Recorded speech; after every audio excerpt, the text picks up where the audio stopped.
Imagine करो, आप एक केस लेके हाई कोर्ट जाते हो और जजमेंट मिलती है एक्स। आपका फ्रेंड दूसरे स्टेट में सेम केस लेके जाता है और वहां जजमेंट मिलती है वाई। सेम लॉ पर दो कंप्लीटली ऑपोजिट डिसीजंस। वियर्ड लग रहा है, राइट?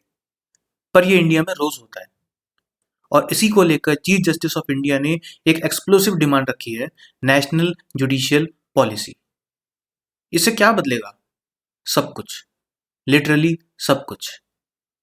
आप सोच रहे होंगे सडनली सीजीआई को क्यों याद आया ये। चलो एक शॉर्ट स्टोरी सुनो।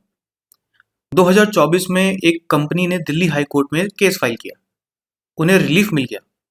सेम टाइप का केस बेंगलोर हाई कोर्ट में फाइल हुआ। वहां जज ने ऑपोजिट ऑर्डर दे दिया। दोनों कोर्ट ने लॉ सही पढ़ा, पर इंटरप्रिटेशन डिफरेंट थी। और जब लॉ इंटरप्रिटेशन डिफरेंट होता है तो बिजनेस, गवर्नेंस, सिटीजन्स सब कंफ्यूज रहता है। किसको फॉलो करें, किसका जजमेंट वैलिड है। और अगर मैटर सुप्रीम कोर्ट चला जाए, इवन सुप्रीम कोर्ट के डिफरेंट बेंचेस कभी कभी डिफरेंट सोच रखते हैं।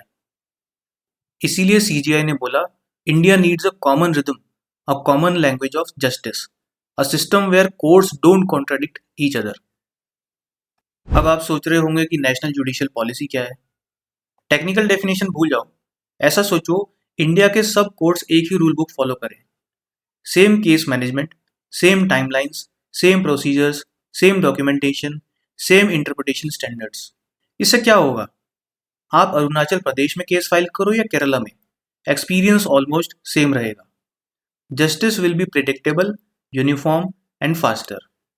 Now why India needs it? India में पेंडेंसी कितनी है? 5 करोड़ से ज्यादा। और प्रॉब्लम सिर्फ नंबर नहीं है, problems are stories. Divergent high court rulings में students are confused, businesses get panic, police is unsure, supreme court के बेंचेस डिसएग्री कर देते हैं। एक बेंच स्टे देता है तो दूसरा अलाउ कर देता है। इंफ्रास्ट्रक्चर गैप अनबिलीवेबल है। 26% कोर्ट में लेडीज टॉयलेट ही नहीं है। पावर बैकअप नहीं है, इंटरनेट कोलैप्स रहता है। जजेस कम, केसेस ज्यादा। इलाहाबाद हाई कोर्ट में 50% वैकेंसीज हैं और जजेस hearing 80 to 100 cases per day रहती है। ऐसे सिस्टम में यूनिफॉर्म जस्टिस पॉसिबल हो तो कैसे हो?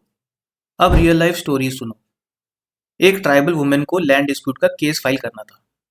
कोर्ट 65 किलोमीटर दूर है। कोर्ट की लैंग्वेज है इंग्लिश।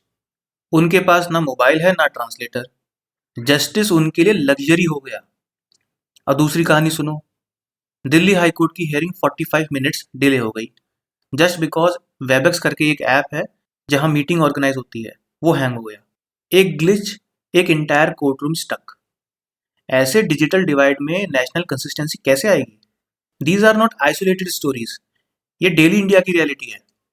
और अब बात करते हैं कि अब तक हुआ क्या है। इंडिया ट्राई कर रहा है, बट पैच वर्क अप्रोच है।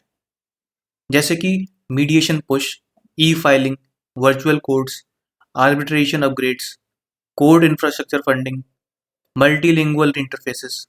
लेकिन एक यूनिफॉर्म डायरेक्शन, एक नेशनल स्ट्रेटेजी मिसिंग है। सीजीआई ने बोला, justice can not depend on which state you live in, justice must be equal everywhere.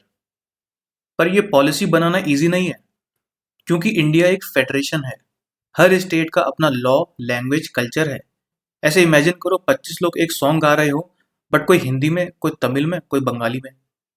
Beats match करवाना मुश्किल है।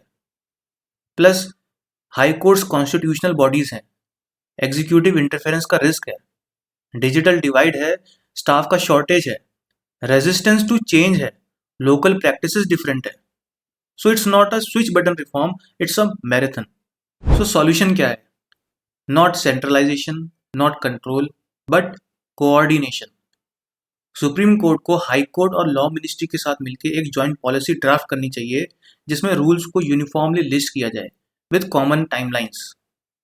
लोअर कोर्ट का मैसिव अपग्रेडेशन होना चाहिए with inclusive of digital access and mandatory mediation. Yearly judicial conference रहनी चाहिए for basic alignment. So simple words में, judiciary must act independently but think collectively. Judiciary का काम सिर्फ जजमेंट देना नहीं है, जस्टिस एक्सेसिबल बनाना भी है। और नेशनल जुडिशियल पॉलिसी एग्जैक्ट वही प्रॉमिस करती है।